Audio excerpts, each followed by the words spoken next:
10 мыңнан 30 мың теңгеге дейін. Зейнеткерлерге қандай қолдау көрсетіледі?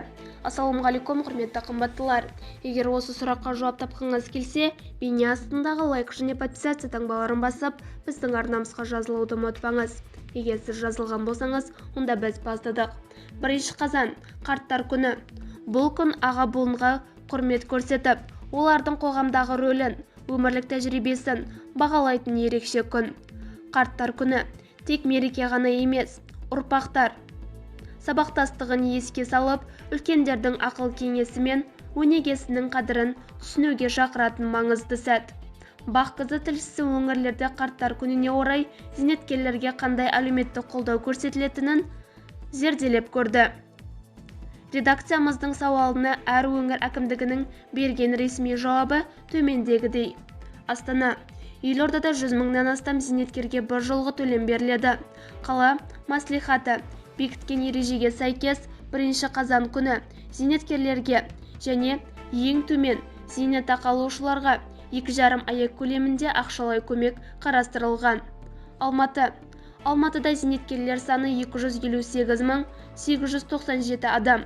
Биыл әлеуметтік көмекпен 12 мыңнан астам қарт қамтылды. Дегенмен қарттар күніне арнайы бір жолғы төлем көзделмеген. Шымкент. Шымкентте 70 жастан асқан 35 мың 973 зейнеткерге 3 айлық 11 мың 796 теңге мөлшерінде бір жолға әлеуметтік көмек беріледі. Жетісу облысы. Өңірде 95 мың 558 зейнеткер бар. Қарттар күніне орай бюджеттен арнайы төлем қарастырылмаған. Бірақ жастар мен еріктілердің қатысуымен 2,5 мыңға жуық жалғыз басты қарттарға азық-түлік пен тұрмыстық қолдау көрсетіледі. Қызылорда облысы. Аймақта 88,5 мың зейнеткер тұрады. Бір жолғы төлемдер қарастырылмаған. Әлеуметтік қорғау шаралары жалғасуда. Ұлытау облысы. Мұнда 70 жастан асқан 11 мың 686 зейнеткерге 20 мың теңге көлемінде бір жолғы көмек төленеді. Сонымен қатар, Жезқазғанға қоғамдық көлікке тегін жүру жеңілдігі бар. Қостанай облысы. Зейнеткерлер саны 150 мың 840 адам. Арнайы төлем жоқ.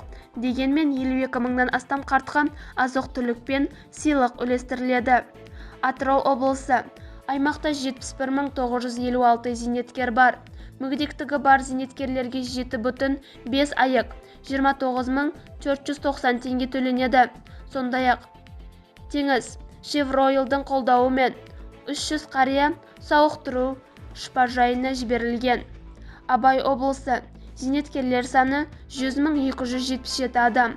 Бір жолға әлеуметтік көмек көзделмеген. Ақтөбе облысы. Мұнда 107 мың 916 зейнеткер бар. Қарттар күніне орай әр ауданда мәдени әлеуметтік іс-шаралар өткізіледі. Жамбыл облысы. Аймақта 142 мың 529 зейнеткер бар. Бюджеттен арнайы төлем қарастырылмағанымен мәдени шаралар, мерекелік жиындар ұйымдастырылады. Қарағанды облысы. Зейнеткерлер саны 185 мың 903 адам.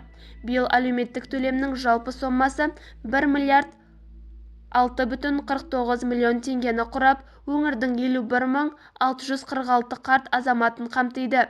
Атап айтқанда, Қарағанды қаласы 75 жастан асқан 23 мың 347 зейнеткер, әрқайсысына 20 мың теңгеден. Балқаш қаласы 70 жастан асқан 4 мың 977 зейнеткер, 20 мың теңгеден.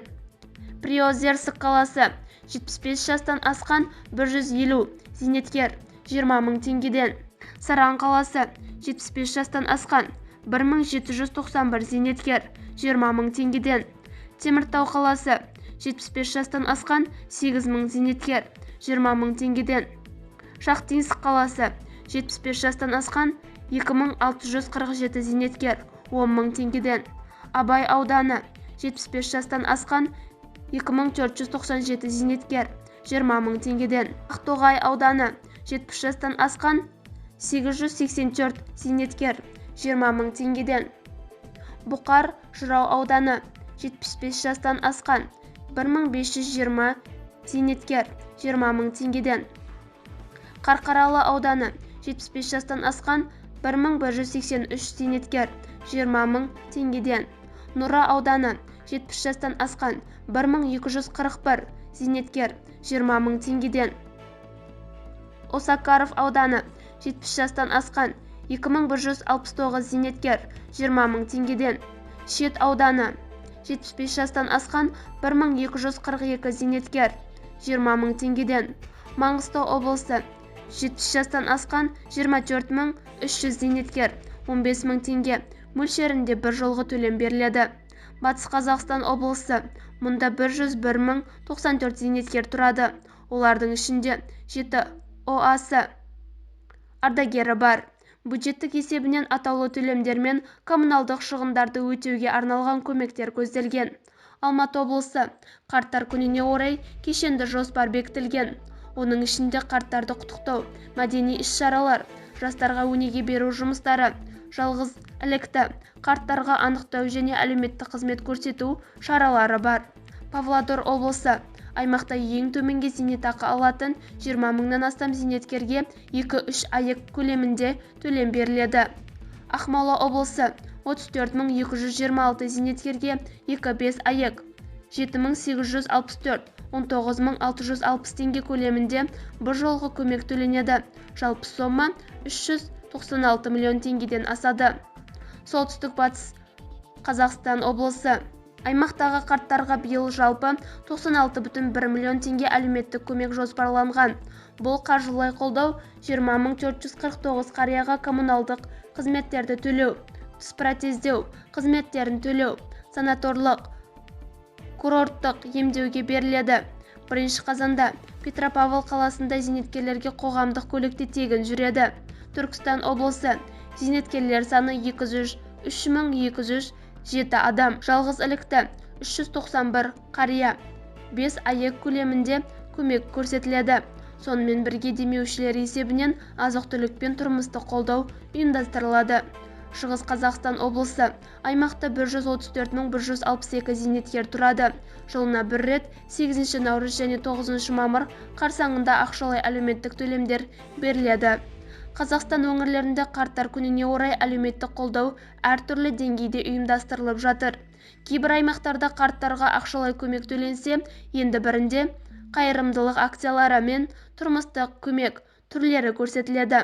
Жалпы алғанда, бұл бастамалар қоғамның аға буынға деген құрметінің көрінісі. Бізді бақылауды жалғастырыңыз. Сау саламат болыңыз.